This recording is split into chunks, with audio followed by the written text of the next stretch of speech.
So this week we move on to the next stage of the inner separation. Most of what we talked about was outer separation. Last week, starting with Vajrapani, is referred to as an inner separation. And so this week it still continues the isolation of speech, but it's called Entering the Path. And at the bottom of page 35 in the Yeshe Lama text has that title, Entering the Path. And it reads, "Fourth, for the practice of entering the path, one visualizes oneself to be a blue hung, 1 cubit in size," again, moving from the elbow up to the tips of the fingers, "weaving along like a worm to many different destinations. Starting with visible objects such as mountains and valleys, imagine continuing to move slowly through many familiar places. Like a tourist reaching the destination of a journey, while slowly reciting Hong in a manner that matches one's movement." So it's a slow, melodious Hong. The purpose is that through this cleansing of objective habits, the body and speech can be rendered functional. Again, by reciting Hong, Hong, one suddenly arrives in the Eastern pure realm of manifest joy, or any realm of one's choice, like an arrow shot by an archer. So first of all, we're moving along slowly, and then at this point, then it's real quick. This establishes an auspicious connection for rebirth in the Pure Lands. In all cases, wherever the mind is directed, uniting and maintaining the wind, mind, and Hong with single-pointed concentration surpasses any other method for arresting concepts. So we let go of all concepts, conceptual thinking. Through this, the speech is purified of obstructions and liberated as Sambhogakaya. And then moving on to the Great Perfection text. The description is quite similar to this. We are on page 94 in this text. The title here is a little different. It's called Taking to the Road.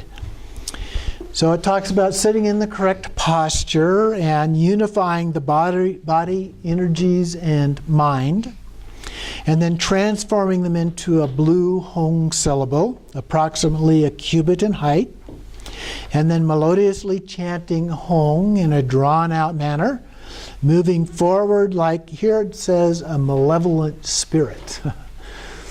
You're moving along, presumably malevolent spirits moving slowly along, and then swaying back and forth as you go and resting for a moment in the intervals. So you move along to one place and pause, then move along to another and pause, and so forth. Imagine yourself traveling to immeasurably distant places as you chant long, drawn-out Hong syllables. Then simply let be and relax. After that, return back. Rest in your original condition and relax once again. Next, focus your mind on traveling to and returning from all the rivers, mountains, and other places you've been. So this one is a little bit different in that in the other text, the Yeshe Lama text, we started out going to mountains and valleys.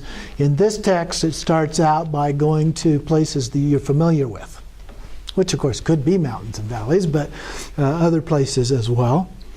And then going to distant, extremely distant locales in the form of the Hong syllable.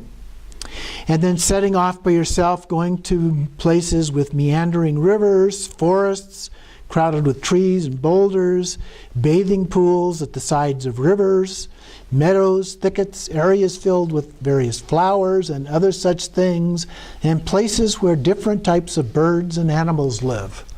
This is nature meditation, okay, that Khenchen Lama advocates that we do.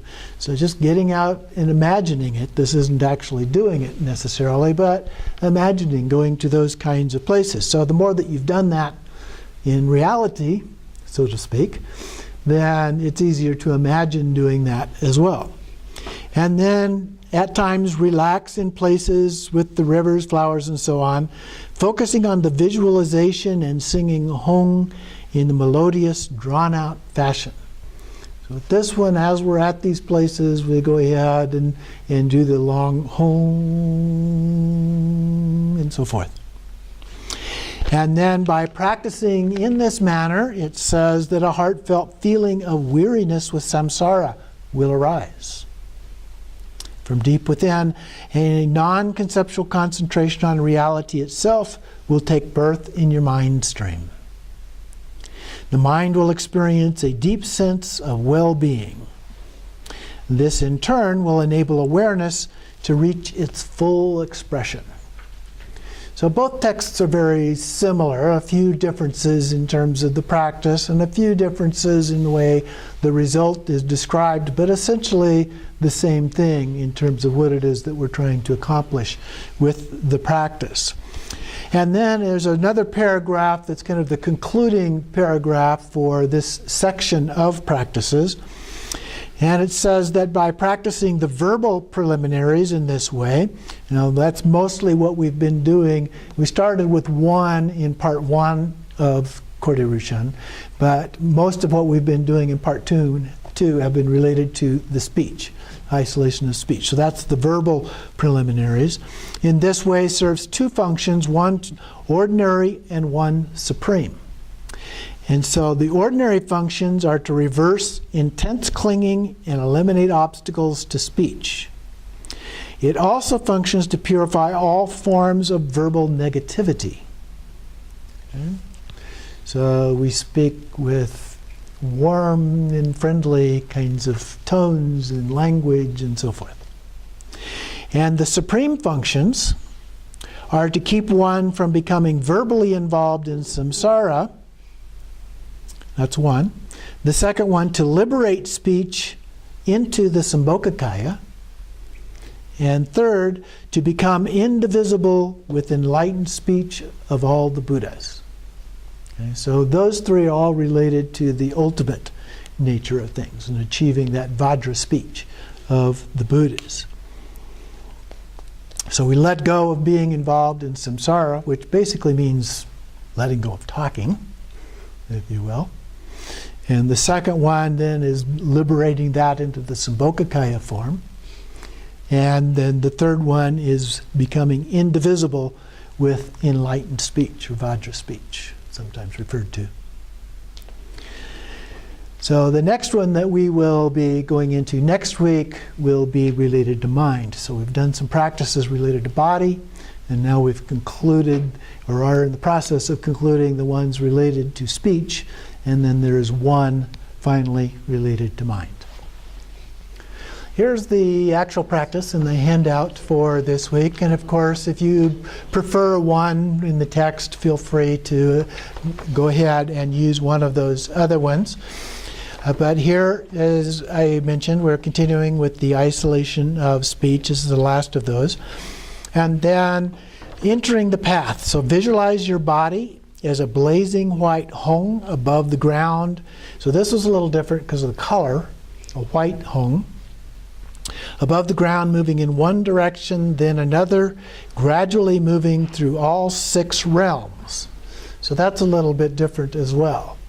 And then, like an arrow, you go to Abhirati in the east, Srimat in the south, Sukhavati in the west, Karmaprapurna in the north, and Gana Vyuha, I have trouble with that one, Gana Vyuha in the center, seeing the 5 Buddha families. So those are the Pure Lands associated with each of the 5 Buddha families, receiving teachings and empowerments, all while reciting Hong slowly and melodiously. This allows the final purification of the Buddha fields, and your speech will become Vajra speech. And of course, the transcendental wisdom aspect of this is the same, and the post-meditation is very similar, maintaining the separation of appearances versus actual experience of those in your mind. as you go about your day and reminding yourself. So the picture represents the 5 Buddha families here. But we start off with this one going through the 6 realms. And the 6 realms, of course, represent our own afflictive emotions in many ways. And each realm is associated with one of the 6 afflictive emotions. And so going to those realms and the people suffering because of those afflictive emotions and purifying those as a part of that, purifying ourselves as a part of that, and then going the next level to the 5 Buddha fields, the 5 Buddha families represented there, receiving teachings from them in order to amplify our understanding to the level of a Buddha. So this helps us with actually becoming a Buddha, if you will, as a part of this process.